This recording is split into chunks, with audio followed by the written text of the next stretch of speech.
How to fix login error in channel 5. First, if you're having any kinds of problem with the application, make sure that your device is connected to a secure network. Swipe down on your control center and simply tap on your Wi-Fi to turn it on and to connect to a secure network. And by doing so, you shouldn't be facing any problems regarding your internet connection. However, if you're still having problems with the login, simply click on your settings. Scroll down and click on General, and you want to click on iPhone storage over here. Scroll down and navigate yourself to the channel 5 application. Click on Show All, and you'll be able to see all the applications available on your device. Here's the app we're looking for. Simply tap on it and click on Offload App.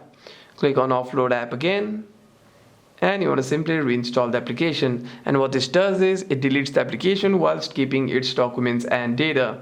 And the next time you open the application, you shouldn't be facing any problems regarding your login.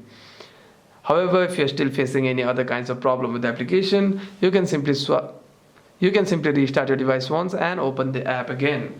Hope this video was helpful, and if you have any further questions, make sure to leave a comment down below.